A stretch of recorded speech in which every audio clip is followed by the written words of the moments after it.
All right.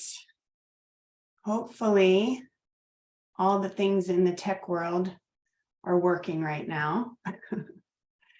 And we're about to get started. Thank you guys so much for tuning in. If this is the first time we're meeting, my name is Jen Rivas, and pretty much I just have a passion for creating better health habits, and I'll let you know a little bit about my story here in a second, but I just want to say good morning or good afternoon for all my Central and East Coast peeps. I am so pumped. Like, this stuff it's my lifeblood, like, to share this topic with you today. I'm going to cut right to the chase. I'm going to share the 7 things that are stealing your energy, happiness, and time. But more importantly, I'm going to give you some tools on how to actually get it back.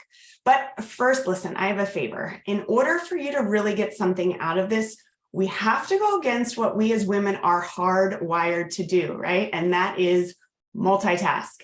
Now, while this is thought to be a superpower for many decades, we now know that multitasking actually isn't as effective as we thought. It actually dilutes the quality of work, but also the attention that we're giving each task.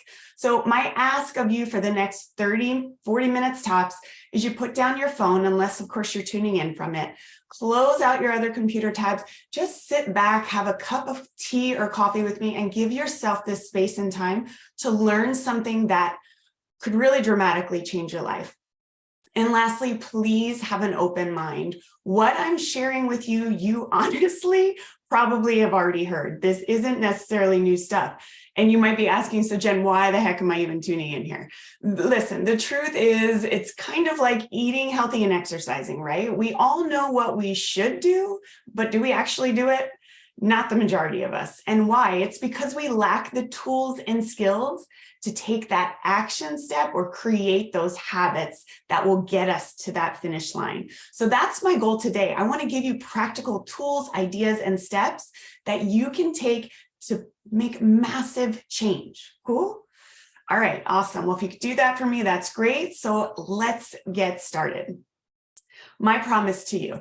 So while these steps are simple to implement and they are not always easy, right? Simple does not always equate to easy. But what I can promise you, though, is that if you take the time to fully read and implement, or I should say listen, right? And implement the action steps that follow, you are going to see significant changes to your own health, happiness, and newfound freedom when it comes to your time.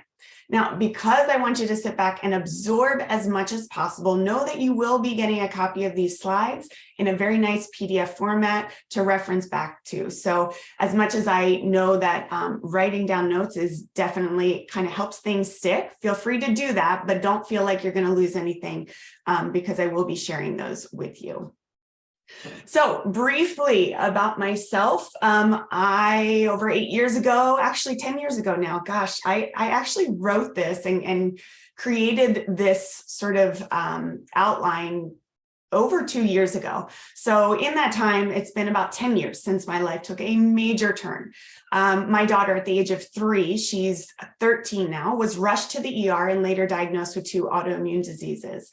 Everything in my life shifted, and her health and healing became my #1 focus. Now, being a chronic yo-yo dieter for almost 2 decades, guys, I had never put health as a priority. I mean, I legitimately abused my body time and time again. Unfortunately, I was swimming in this sea of stress with the overwhelm mounting. And at that point, I had a couple of anxiety attacks under my belt. I knew there had to be a better way, a simpler way to do things, right? And guess what? There is, and that's why I'm sharing these 7 things that plague so many of us and wreak havoc on our energy, happiness, and time, because it was true for myself. So I can and I will help you cut through the noise so that you too can live a healthier and happier life. So let's look at the 7 thieves just at a quick glance, just so you know kind of what we're going to be covering today. And I'm going to go into each one with a lot of detail. Number 1, the inner critic. Most, if not all of us, suffer from negative thoughts all day long. You're going to learn a quick method to shift those thoughts for good. Number 2, lack of intention. Do this one thing every morning and watch your life become less stressful, more productive, and more fulfilling. Number 3 is clutter. We don't often equate clutter with our emotional state, but use my tips to save or to start to declutter your space and watch how you soon declutter your mind while also saving time. Number 4, neglecting self-care. Let's face it, we tend to put everyone else's needs before our own. So my 5 simple ideas to create your self-care routine, you will immediately feel more energized and calm. Number 5, overcomplicating health. It's so confusing, isn't it? Eat this, not this. Wait, actually, don't eat that. It's just downright overwhelming. I will share my foolproof and uncomplicated perspective on health and how to keep you confident when it comes to your food choices. Number 6, I just realized, guys, I'm sorry, these are backwards, but believing the myth. This billion-dollar industry paints a pretty picture and convinces so many of us of the rewards that are in store. The truth, it's all a myth. I will share the one and only way to make consistent and lasting change. And number 7, waiting for motivation. This idea might surprise you or maybe give you some relief. Either way, I'm going to share why waiting to be motivated is a complete waste of your time and energy. All right, everybody with me? Cool. The inner critic. Let's look at number 1. Tony Robbins says, whatever you hold in your mind on a consistent basis is exactly what you will experience in your life. Listen, negative thoughts happen to the best of us. Our inner critic can be so bad, in fact, that if we were to broadcast the things that we say to ourselves inside our head, it would borderline on verbal abuse and might get some of us locked up in an institution. But our thoughts do have incredible power. Here's where we make a mistake. Many of us think that because we're thinking it, it must be true, right? It comes from a place of truth. However, we can't always control what we think. That's just our brains doing what it was meant to do. However, how we react or shift those thoughts is the real power. It's actually scientifically proven that what we think about and constantly focus on will produce more of the same. In other words, our thoughts become things in our lives. We all know that person that does nothing but complain and just seems to attract more toxicity and more negative things to them. This is true in that case.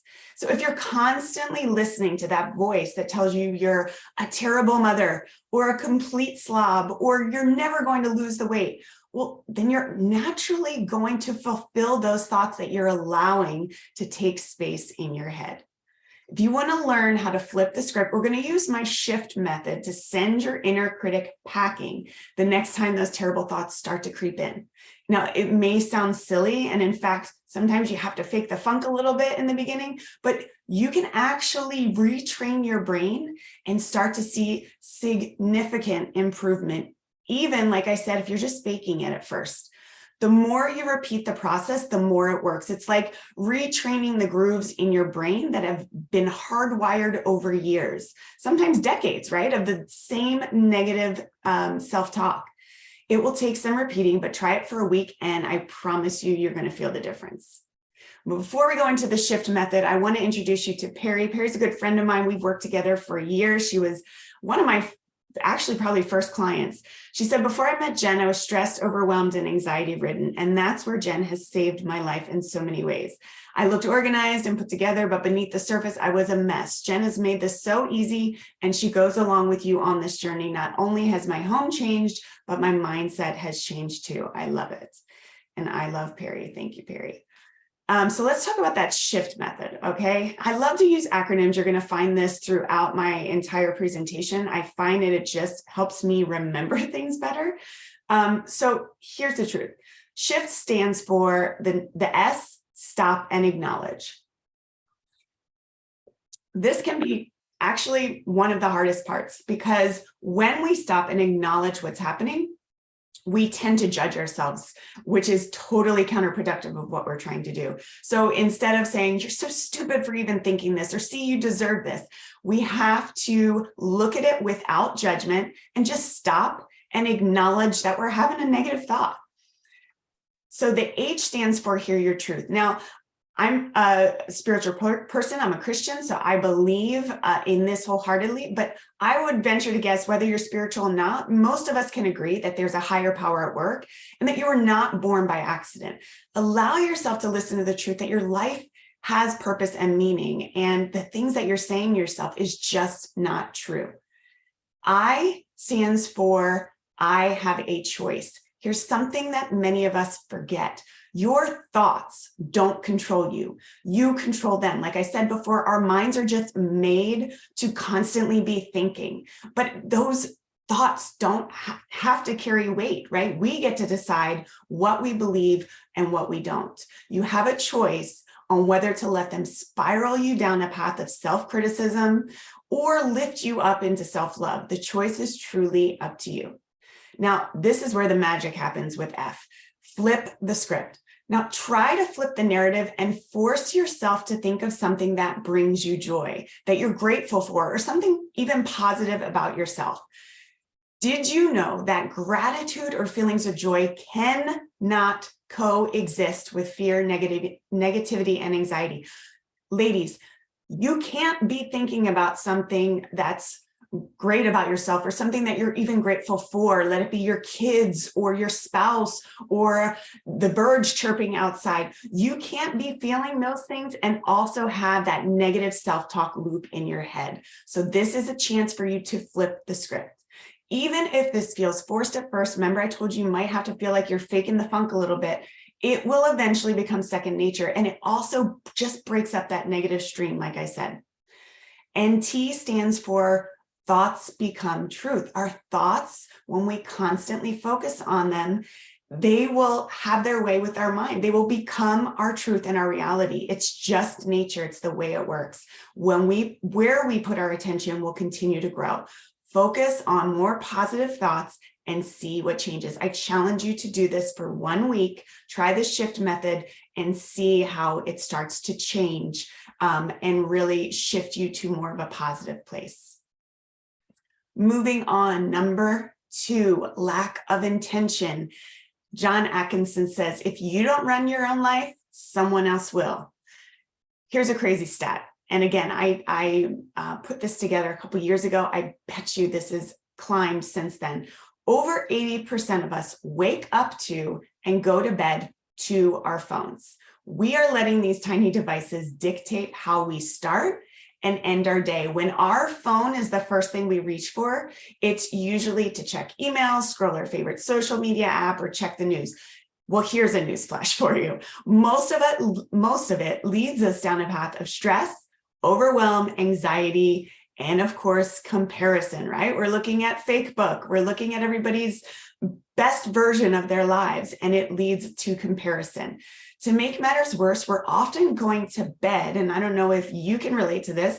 This is or was my life for a very long time, feeling that we're so busy, right? We're busy all day, but when we lay down at night, we feel like we haven't accomplished anything. When we wake up without intention, we become a victim to everyone else's demands, needs, wants, or honestly, we just fall victim to the never-ending loop of our smartphones, and the day goes by in a blur. Instead, I want you to try to choose one thing to focus on at the start of your day that you know will leave you feeling accomplished. Just one, okay? Once that is done, you can move on to the other 800 plus things on your to-do list, but your goal is to get that one thing done before the end of the day. I want you to keep these 3 tips in mind. 1, the sooner, the better. Make it your first priority. Don't push it to number 5 or 25 on your list. This is always number 1. If it's hard or challenging in any way, you'll most likely come up against resistance. That is to be expected. So push through it. The reward is worth it. So just anticipate that if it's something you've been putting off or you've been procrastinating because you don't want to do, you are going to come up against resistance. And number 3, keep the goals small to help build momentum. If the task is too big or requires more time than is realistically allowed, you will end up feeling like you failed and you will throw in the towel altogether. So if I can give you the example of maybe a paper that you have to write, maybe you're back in school and you have a 25-page paper. Your intention for that day isn't going to be to research and write a 25-page paper, right? Maybe day one is sourcing. Where are you going to find your information? Locate your sources. Maybe the next day is you write the introduction. You get the point. The next day, maybe you write 2 or 3 pages. If you keep doing this, if you keep cutting it off into bite-sized pieces, you will actually attain your goal. So moving on to number 3, and I know this is a lot of information, ladies. Like I said, you are going to be getting all this in a PDF, so you will be able to reference this back, but I hope you're gleaming some good nuggets here. Number 3 is clutter. Clutter is not just the stuff on your floor, it's anything that stands between you and the life you want to be living. That's a quote by Peter Walsh, and I love that quote. So yes, I'm talking to you with your tidy home, but your closets, your junk drawers, and your guest room that are bursting at the seams. Listen, make no mistake, a tidy and decluttered space is more than just aesthetically pleasing. In fact, clutter has been scientifically linked to unhealthy habits like overeating. For those who live with extremely cluttered home, the risk of obesity, ladies, rises by 77%. That's remarkable. Studies also show that cortisol, the stress hormone, is much more prevalent in those that are surrounded by clutter. So this leads to stress, anxiety, and even depression. Bottom line, the more mess, the more stress. Our homes, just like our minds, they need space to breathe. But how do you go about starting to clear the clutter? After all, listen, I know it can be incredibly overwhelming and even emotionally tasking to start. I'm going to share with you 6 steps to get you on the road to decluttering every area of your home. But take my advice, do not let momentary motivation have you jumping into a full garage overhaul. I have been there, I have done it, I would not make that mistake again. You will be destined for overwhelm and you will stop before you even start. Or you'll start and then you've got even more of a mess on your hands. So start with the junk drawer. Baby steps is the way to keep the momentum going. Before we jump into the 6 steps, I want to introduce you to Erica. Erica and I also work together. She said, I lived with clutter my whole life. Thankfully, Jen came into my life and God used her to help me focus on meal prep, wasted time at the store, and clutter. Having accountability and encouragement that Jen provides is huge. The first time I followed her grocery list, I saved $80 and shaved an hour off of my trip. I actually really wish I had Erica's before and after pictures. I think I probably do somewhere. It's pretty amazing some of the huge strides that she was able to attain. So let's talk about the 6 steps to declutter. Number 1, start small. I'm harping on this because it's really important. If you're new to decluttering, you can slowly build momentum, but with just 5 minutes a day. Likewise, always start with a small project, okay, and build on it. For example, like I mentioned before, the junk drawer. You would be amazed what just a few minutes a day can do when it comes to decluttering, which leads me to number 2, time yourself. Timers work great, ladies. I use Alexa, I use Siri on my phone, or I've used just the plastic, cheap timers that I can buy from Walmart that I stick on the fridge. Give yourself 10 minutes, start the timer, and see how much you can get accomplished in one room with, I promise you now, 100% focus. Now, this means you're not multitasking like we talked about before. You are giving this area or this job, whatever you choose, 100% of your focus. You will be amazed at the progress. 10 minutes, you will be blown away. Number 3, and if any of you geek out about home edit as much as I did, like I watched it I binge watched it, I think, when I first realized it was on Netflix. I bought both of their books and I just love them. I think they're amazing. They say it best with their 3-step process. 1, you have to lay it all out. Then they tell you create groupings, right? And then 3 is pare down. So by seeing everything in front of you, it's so much easier to figure out how to best organize it and what you want to throw away, what you want to donate. Number 4, contain it. Now, this is usually the fun part for most of us. Most of the people that like the pretty organized containers and stuff. But we tend to jump here first. We want to resist that urge. After all, you need to know what you have in order to know how to contain it. And, try using what you have first. Shop your own house before you run off to the store. I've done this before, and I probably saved myself a ton of money because I realized I actually had a bunch of containers and bins and stuff that I could use for organizing. And number 5, label. This may seem like an extra step, but it is so helpful when we label our organized containers. It may even seem counterproductive, but I promise you, it lets us and the rest of the world know, aka your family, exactly where everything goes without any question or confusion. You want to know the biggest secret to keeping an organized system in place? Number 6, rinse and repeat. You actually have to put the things back where they belong as soon as you're done with it.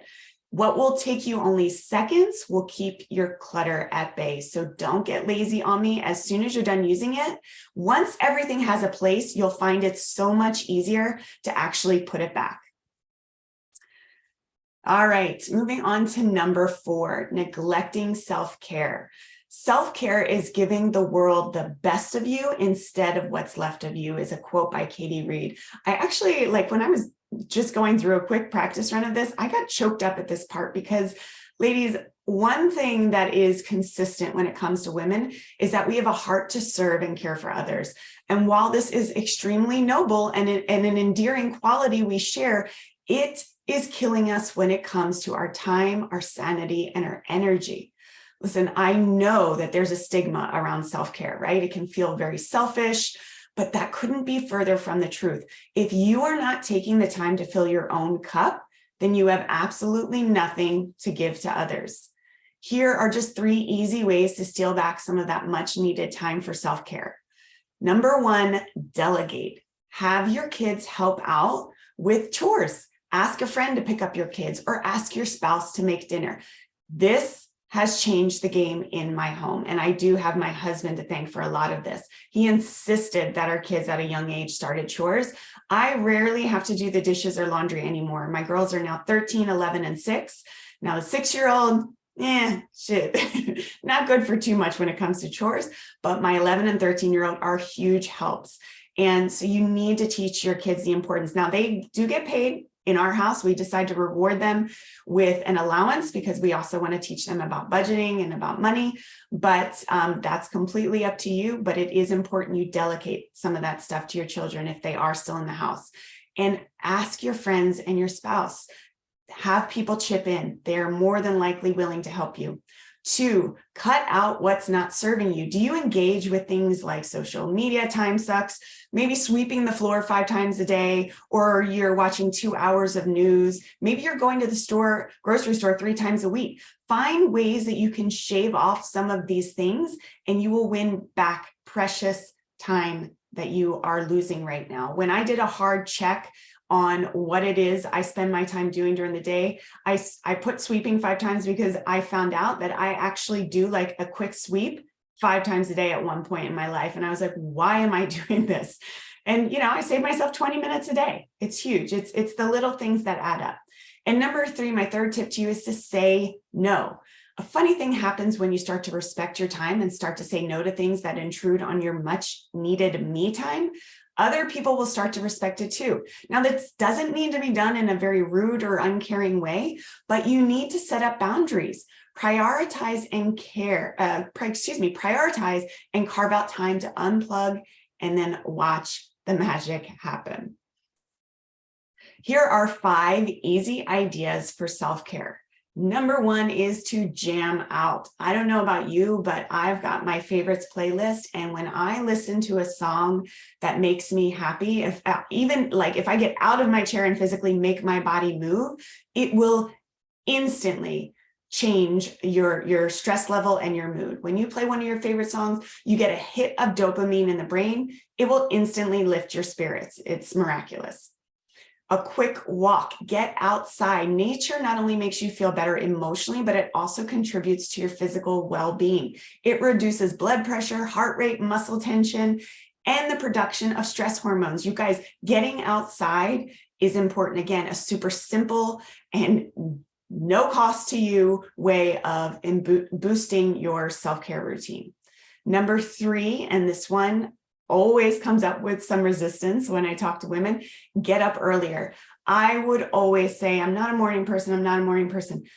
You can train yourself like anything else to get up. You start in 15-minute increments, then you move to 30, then you move to 45, and soon you're getting up an hour earlier than you did before.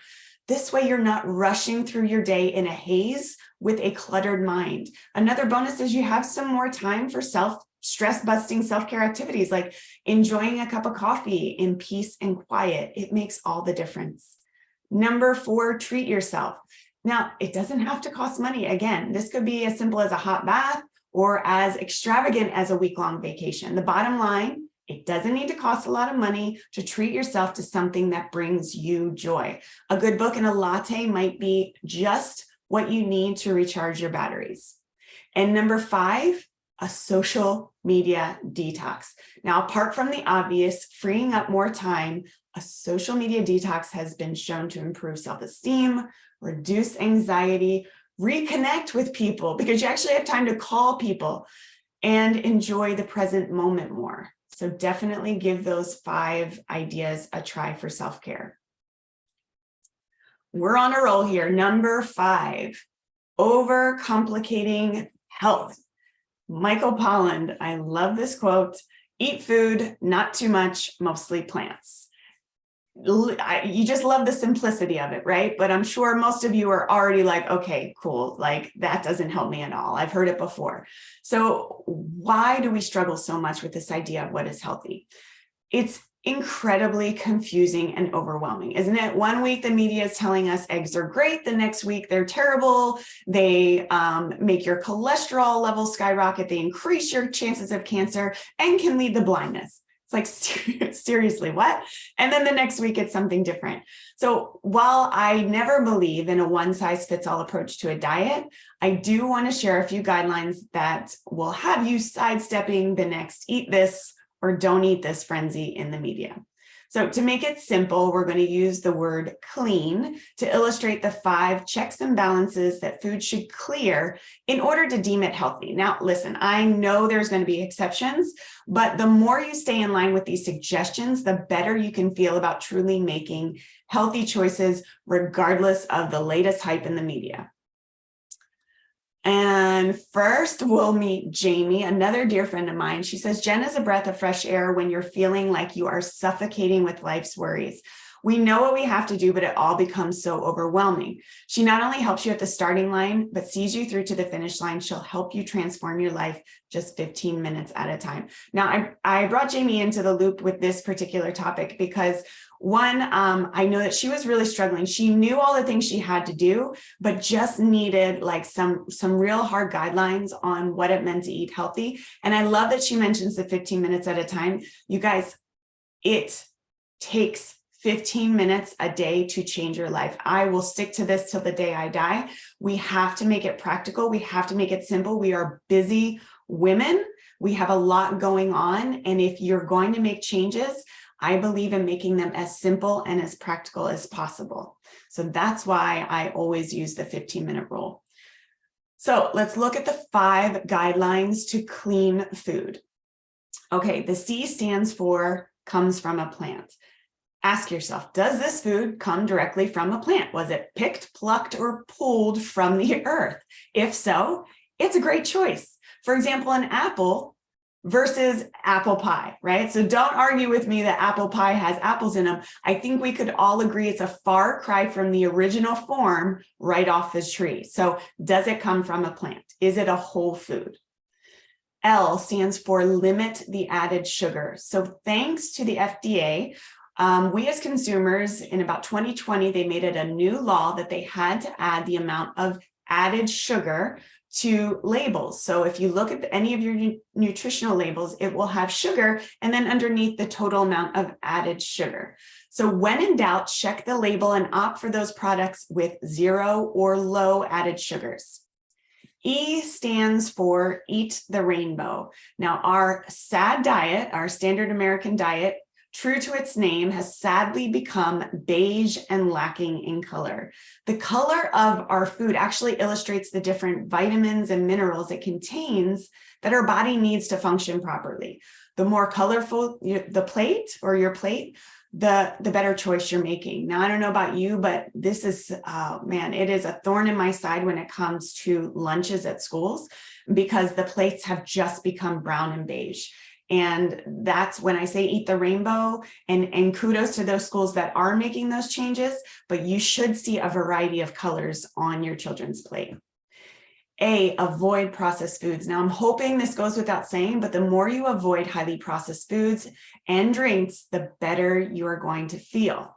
Now, that leads us into N, no labels. So if you're wondering what is processed and what's not, if it doesn't contain a label, think potato, an orange, a head of spinach, or a strawberry, they're not processed, right? They don't have a label on them. Once you slap a label on a food, the chances of it being processed in one way or another are obviously high, right? Foods without labels are always a good choice. When choosing a food with a label, listen, I want you to opt for an ingredient list that has only a handful of ingredients. Less is definitely more in this case.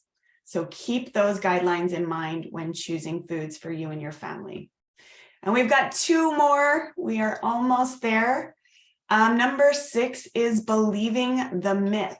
So real change happens bit by bit. There are no quick fixes. If you haven't heard this, if this is new to you, Janine Roth is slapping us in the face with this. So in case you need a hard truth bomb here, ladies, fad diets and quick fixes don't go the distance. They never have, they never will. I remember reading a quote that said, want to know what diet works best for you? The one you actually stick to. It's crazy, but true. I always equate the word diet with deprivation, right? And our brains, the way we are wired, anytime we are in a state of deprivation or we're telling ourselves we can't have something, that is what we seek out. That is what we crave. So that is why diets don't work. What was I going to say? Any one of them will work, but are they sustainable over time, right? All these different fads that are coming out, like, yeah, if you can do keto and that works for you and you can make that a lifestyle, great. If paleo works for you, awesome. If I've been talking too much. Intermittent fasting works for you, amazing. But be honest with yourself. Is this something you can sustain for years and years and years? That's the lifestyle change that I'm talking about. Our perspective and need for instant gratification, it has to change when it comes to our health. In our modern world, we know, right? We can get Amazon. We live in an Amazon world. We can get anything with a few clicks. The fact is that we didn't develop these bad habits of eating a bag of chips while watching Netflix, hitting the snooze 8 times before we actually get out of bed, or leaving a trail of clutter throughout the house. We didn't develop this overnight. So we can't expect a magic pill, lotion, or Google search to change it all overnight either. If you haven't heard of Darren Harding in his book, The Compound Effect, I love this book. He says small, seemingly insignificant steps completed consistently, right? That's the tricky word. Consistently over time will create a radical difference.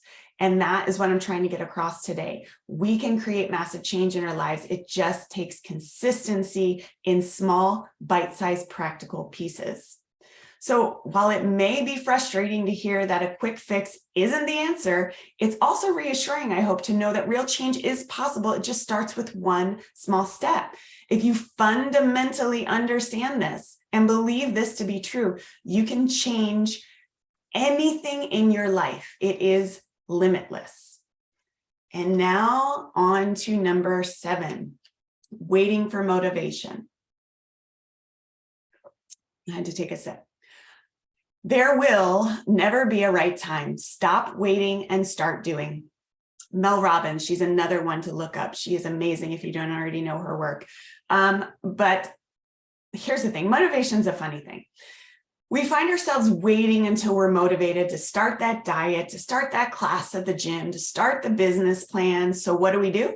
We end up waiting and waiting and waiting, right? Motivation is always going to let us down.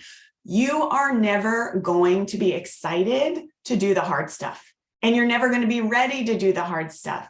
But when we push ourselves outside of our comfort zone, into those places that feel hard and unfamiliar, that's where true and powerful change take place. This is the place that motivation and momentum kick in. So it's not that we need motivation to start. Motivation kicks in after we start to act. So action is what provides our motivation. Until we move from waiting to acting, there will be no progress. The letters in the word act are a great reminder for us on how we can create change in our own lives. I say this all the time. Application creates transformation. Act. Application creates transformation. So it's important to first understand, why do we even want these changes, right? Try to dig deep and ask yourself, why is it important to you? Now, the stronger connection that you have to your why, the more likely you are to create long-term change. Don't give me a surfacey why, ladies. Don't tell me you want to lose weight because you want to fit into a pair of jeans. Why do you want to fit into the pair of jeans? Why is that important to you? What is it really deep down that you are connect to that why, and that's what you can keep coming back to. Because listen, when you dive in and start to tackle your biggest goals in bite-sized pieces, of course, things are going to get hard and you will get knocked down, you will hit roadblocks. But if you have that why, that strong connection to why you're doing this, you help to remind yourself and you will be able to keep pushing forward. It's that why that's going to keep you connected. Awesome. Well, I hope that you got something out of today's talk, and I want to invite you to continue the journey with me. I am so excited about this. We literally just scratched the surface today. But if you're interested in an intense deep dive into how to make massive change while also reclaiming pieces of yourself that you may have been missing for a while. I know when I started this journey with, self-development, self-care and healthy eating and everything, I was lost. I realized that parts of me have been gone for a long time. I want you to join me and a handful of like-minded women for an absolutely unforgettable weekend. It is my Free to Thrive retreats. It's an affordable, I call it an affordable luxury retreat because I truly believe it is affordable, but it's also going to be luxurious. You are going to go from surviving to thriving. It's 3 days and 2 nights. It's going to be located in Southern California. We'll relax, refresh, and recharge our batteries. There will be a personal cook to take care of all of your needs. Yes, even if you have special food allergies and sensitivities, you'll get to participate in some yoga, meditation, breath work. You'll get a personal 60-minute spa session. I'm telling you, this retreat is built around you and giving you the space and tools and knowledge to leave the retreat a new woman. It will be transformational, I promise you. So the retreat itself is $14.97. And let me see if I can pull up this link and put it in the chat. However, if you are on here today and you are interested, I am doing let me see here if I can move it to everyone, a $200 off, okay? Use the coupon code, and let me type the coupon code in here. Early Bird 2023, all one word. If you go to that link and you use that coupon code, it will take $200 off. Now, I also understand, even though I said it's affordable, I totally understand $14.97 is not a drop in the bucket, right? With the $200 off, it brings it to $12.97, but still, I know that that's a large chunk of money for some women. So I do have payment plan options. You can do 3 payment plans. If even 3 payment plans does not work for you, then I hope you'll reach out to me. I would absolutely love to help you if this is something that that you truly want to do, and you believe, that you can, that it's going to be powerful in changing your life, I want to help you get there. So make sure to reach out to me. Hopefully you all know how to reach me. My email is jen@plantsnotperfection.com, or you can reach me on Facebook. I think you all know how to do that. And I would love, love, love to, just work with you and be part of this journey with you. So thank you so much for being here today. Like I said, if nothing else, I hope you walked away with some great ideas and some ways in which you can start to reclaim your energy, your time, your happiness. And as promised, for those that did attend live, I will be sending you a copy of my gluten-free, dairy-free cookbook. Super simple ways to cook gluten-free and dairy-free. They are delicious. They are easy. I'll make sure you get that in your hands. Thank you again so much. I hope you have a wonderful rest of your weekend, and I hope to talk to you all soon.